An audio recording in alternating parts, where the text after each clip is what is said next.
You want to start riding with him, don't you? All right. Tashon Williams, more popularly known as dancehall artist Baby Tash, recently graduated with honors from the University of the West Indies. She's stopping by now to have a chat with us. Good morning. Hi, Sue. And congratulations. Thank you so much. Thank you for So it's a Bachelor of Arts in? Integrated Marketing.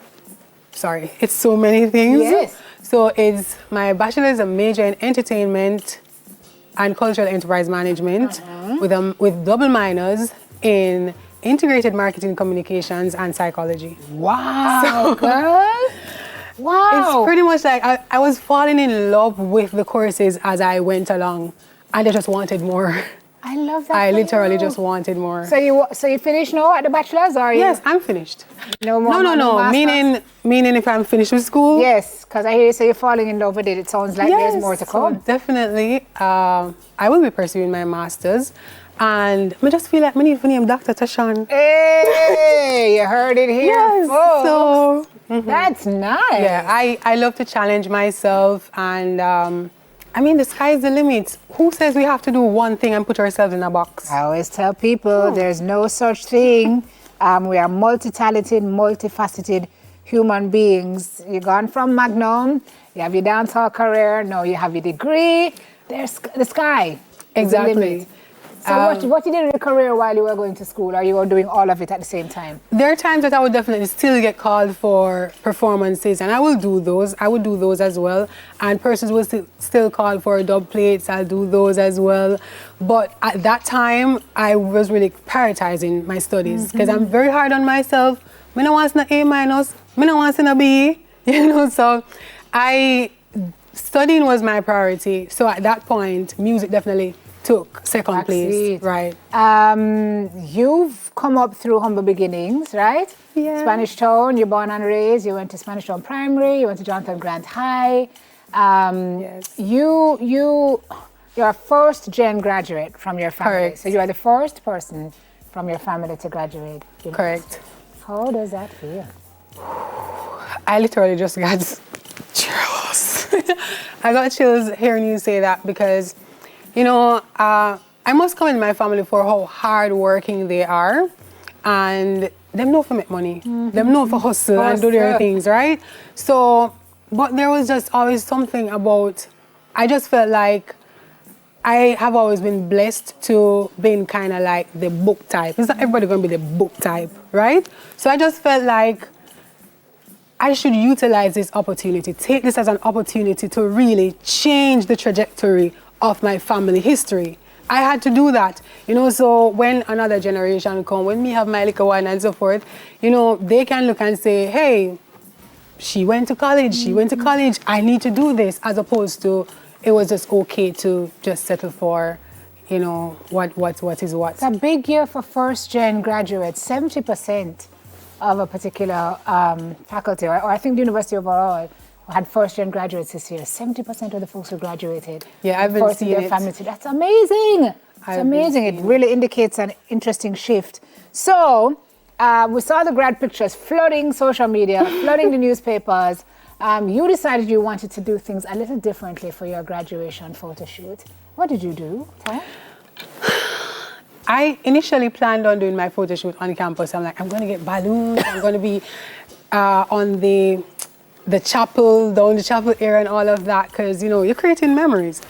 But then I literally woke up like one morning, a couple days before, and I was like, I want my photo shoot right on that train line where I grew up, where I was walking across that train line to go to school, at primary school, and I go across the train line and I go to infant school and high school, and I'm like, what if I'm standing on that train line? That's powerful. It feels so weird to say it.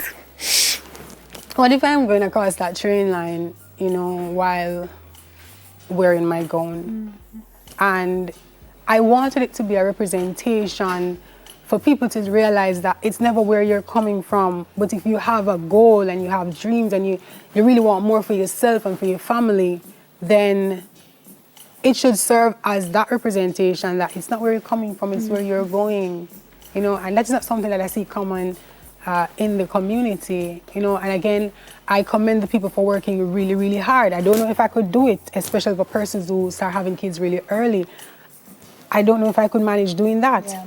You know, so I commend the youngsters in the community who just have to endure or go through those situations. But I want to be an example. I want when people look at these photos, like I had huge visions. I was like, I need to get some of the little kids in the pictures because they would represent me. That's how far I was thinking as a creative. As a representation of themselves. Right. Moving forward. You That's know, powerful, so- lady. That's really powerful. So you have the degree in hand. How was it doing it, by the way? Was it difficult? You know why it wasn't difficult for me? Because I was enjoying what I was learning. And I've been in university before. I was enrolled at UTech doing business administration, and I was not enjoying it. Mm-hmm. And when I'm studying something when anybody at all, if you're studying something that you love and you're passionate about, then you are going to want to learn. Because you're wrapped up and tied up in what you're studying. I mean, if you're studying entertainment, right? And cultural enterprise management, you have a little bit of integrated marketing in there. So, correct. I mean, it's all tied up in who you are. Artist management, music business management. Fantastic. All of these things So what you're going to do with it? I have a lot of things in mind that I want to do. In fact, I want to use the knowledge that I've garnered to really teach people. So I don't know if I wanted to talk about all of this, but I've always had this idea of creating online courses in, for instance, music business management, intellectual property management, copyright, things like that. Things that I see people, artists in the media talking about. Boy, I may never get nothing off of my music yet. I mean, I understand that. And the manager do this and so forth. I'm not tooting my own horn, but it's almost like there isn't anything that you can throw at me about the music industry and the business of it right now that I can't tell you what it's about. So I want to really teach people about that. And I've been working on a book.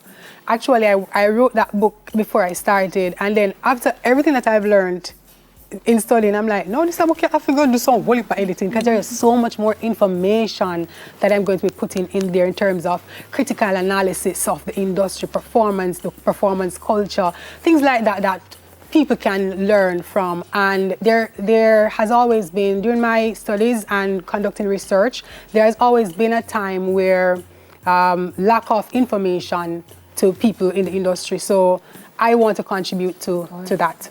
Of course. Well, she's armed with her degree in hand. She's out to change the world. And she stopped by this morning to share with us. Thank you so much for being here. Thank you for having again, me. and all the best to you, recording artist and recent graduate.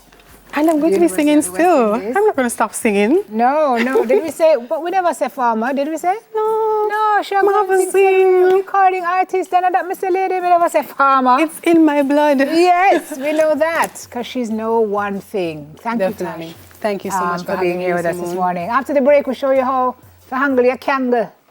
What? Yes, that's coming up after this. Thanks, Tash. Thank you. Another. That was nice.